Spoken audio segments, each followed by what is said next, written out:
और इवेंचुअली मैं फिजिक्स में आगे बढ़ा, एमएससी किया और तब जा करके पढ़ाते पढ़ाते कुछ नॉलेज हुआ है। मैं ये तो नहीं करता है कि मैं जानता हूँ, सब कुछ जानता हूँ, लेकिन बहुत कुछ जानता हूँ कि जो बच्चों में इम्पार्ट कर सकता हूँ। और इस बेसिस पे आज मुझे कहने के लिए जो लिस्ट में मुझे टॉपिक मिला है वो टॉपिक है work energy theorem.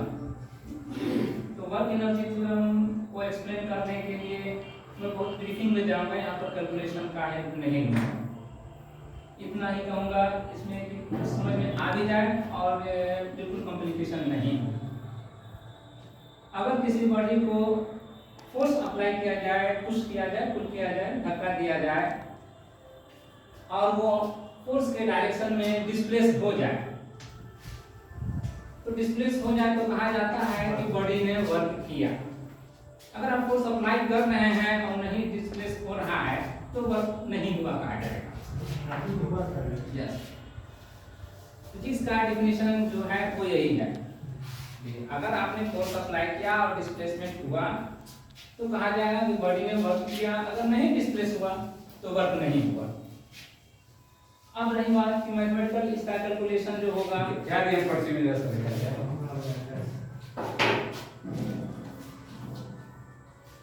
Work energy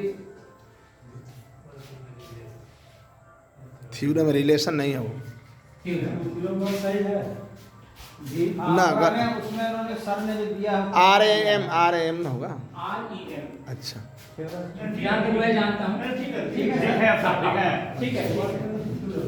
तो वक्त में डिफाइन कर रहा था यही कि अगर किसी बॉडी पर फोर्स अप्लाई किया जाए लाइक दिस, अगर इस पर आपने फोर्स अप्लाई किया या मैंने फोर्स अप्लाई किया और ये इसी के अराउंड में डिस्प्लेस हो गया, तो जितना डिस्प्लेस हुआ है उस डिस्प्लेसमेंट को अगर फोर्स से मल्टीप्लाई कर दिया जाए तो मैथमेटिकली ये कहा जाएगा कि वर्क डन है।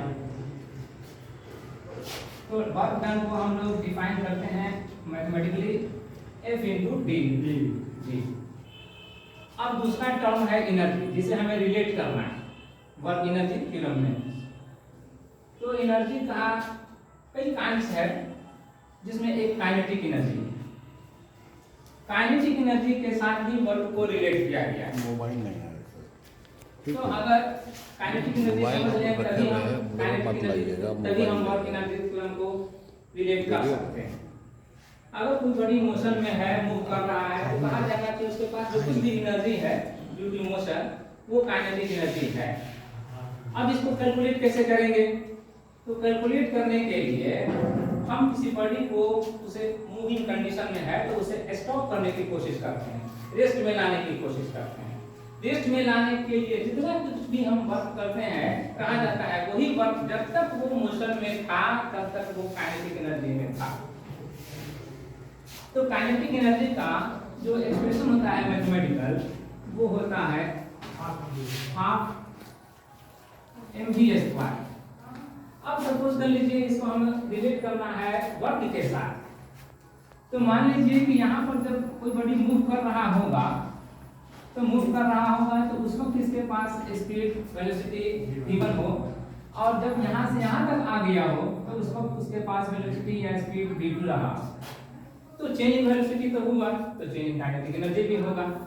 अगर चेंज इन काइनेटिक एनर्जी होगा तो पहला एनर्जी को हम k1 से इंडिकेट करें तो ये हो जाएगा हाफ mv1², और दूसरे काइनेटिक एनर्जी को अगर हम इंडिकेट करें तो हाफ mv2²। ये हो। अब रही बात कि अगर इसमें हम डिफरेंस निकालना चाहें कि कितना चेंज हुआ है उस पोजीशन से उस पोजीशन तक जाने में, तो k2 - k1 हम करते हैं। अब k2 - k1 करते हैं तो हाफ mv1² और माइनस हाफ mv1² होगा। कुछ कॉमन लीजिए तो ये हाफ और m कॉमन आ जाता है, v2² - v1²। मैंने पहले भी कहा था कि इसमें अब ज़्यादा हमें कैलकुलेशन में नहीं जाना है, तो बट हम इसे कह सकते हैं कि ये ट्वाइस एरिया के बराबर होता है, इक्वल। अब इसको हम लाते हैं हाफ m और ट्वाइस AD, जो d डिस्प्लेसमेंट है और ये एक्सेलरेशन होता है चेंज इन वेलोसिटी की वजह से, वो भी एक टर्म है एक्सेलरेशन।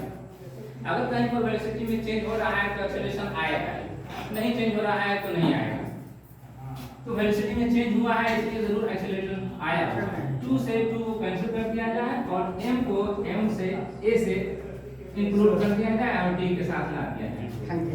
m और a मिलकर के फोर्स हो जाता है, मास टाइम्स एक्सेलरेशन फोर्स को डिफाइन करता है। नाम रख लिए। अगर हम इसे फोर्स के साथ रिप्लेस कर दें तो F into D ये होता है। अब जैसा कि मैंने पहले ही कह दिया था कि फोर्स और डिस्प्लेसमेंट का प्रोडक्ट वर्क को डिफाइन करता है, तो ये वर्क होता है।